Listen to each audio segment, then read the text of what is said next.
Welcome back to CryptosRus. I am George.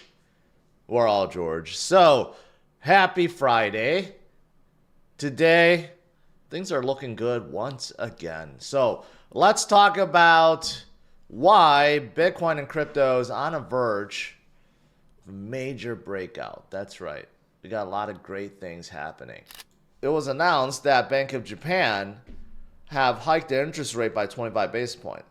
Last time this happened, the US market crashed to hell, and so did the European market. This time around, I don't know. It's a little bit different. Now, why would this crash markets? Well, last time this happened was because of the carry trade situation.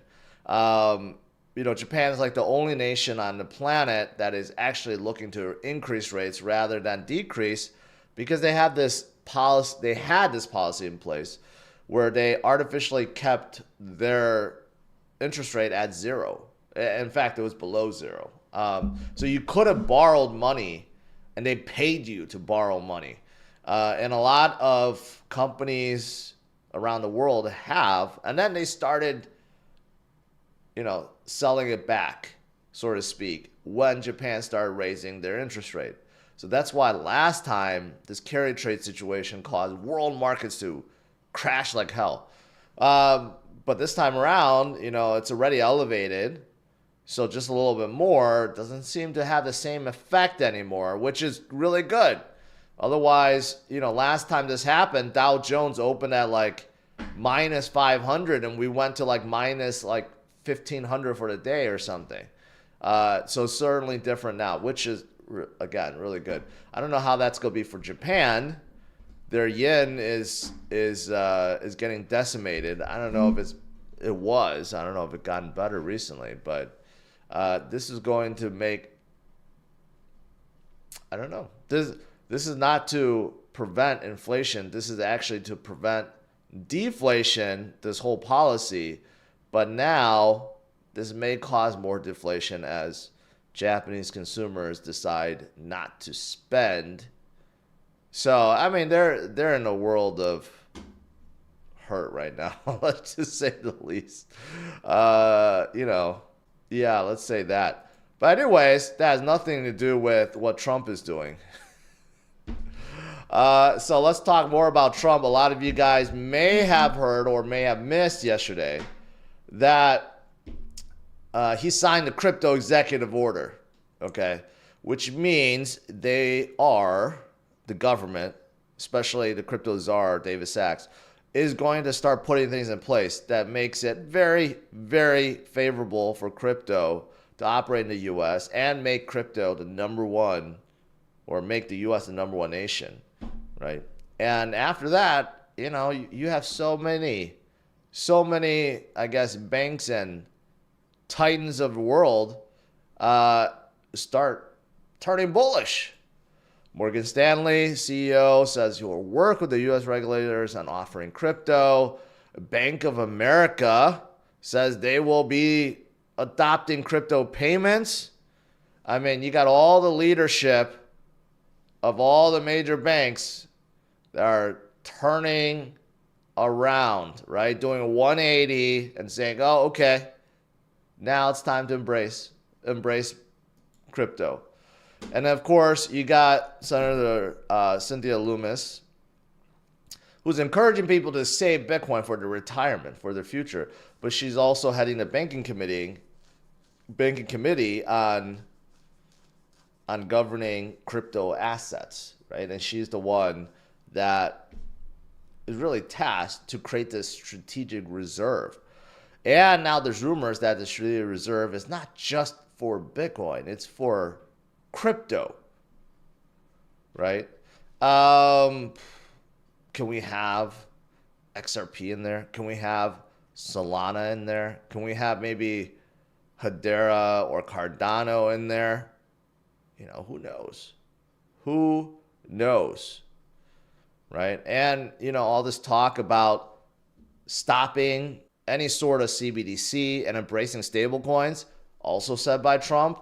Now, it has others like the ECB who has been very, very anti Bitcoin and crypto.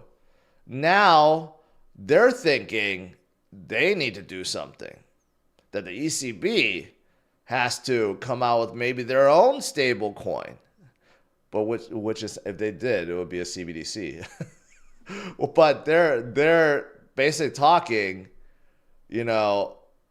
what should they do, right? And again, let's not forget Christine Lagarde, the leader of the ECB. They have been spreading FUD about Bitcoin forever, okay?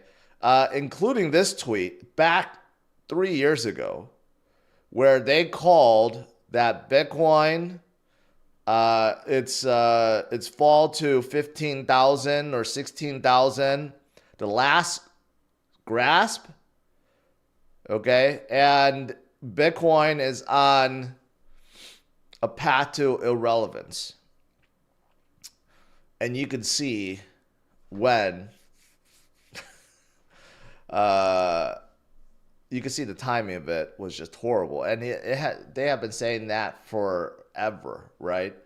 But now they're going to have to change this tune because of Trump, because of the United States, right? Everyone is changing their tune. Everyone used to laugh at Bitcoin and crypto, or they didn't laugh at it. They were threatened by it, so they were dissing it.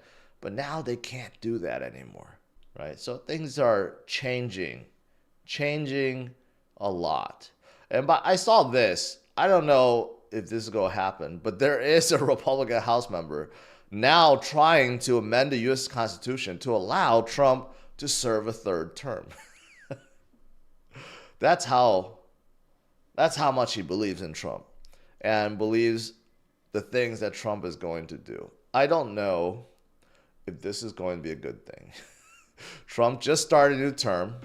And yes, it seems like he's making all the right moves, especially for crypto. But some of the other things he has said makes a lot of sense. But there are other things that people do not like. So I don't know if this is a good thing, but this is the first time I heard that someone is proposing to change the Constitution to allow a third term on a president in my lifetime. I don't think I've heard this for anyone else. Anyways, ETF inflow is still increasing, 189 million. That's fantastic. We have 6 straight days of inflow. Yesterday was a little bit lower, but BlackRock's appetite still there, and keeps on buying hundreds of millions of Bitcoin, and they hold like tens of billions, right? So it's not going to stop, especially with executive order, especially with all the pro people coming in, right? Actually, this article talks about it. And there are so many that I forgot. You still have Paul Atkins that is chosen to be the SEC chair, even though we have an acting chair right now. But both are very pro, right? You got the Secretary of Commerce, who is pro crypto. And then you got like Scott Bessent, who is going to be the Treasury Secretary, pro crypto. You got every single appointee that's pro crypto. I mean, so just read the room if you haven't yet. Just read the room, man. And that breakout that we're waiting for, right? Technically speaking, we already started. But, it's just a matter of time. We hit that next big level, and then we don't have to worry about, being close to 100,000 anymore. We don't have to think about, maybe we slide down to 99. No. This next level is going to take us to a point where, man, those days are going to be over, and it's going to be looking really good. Real good, guys.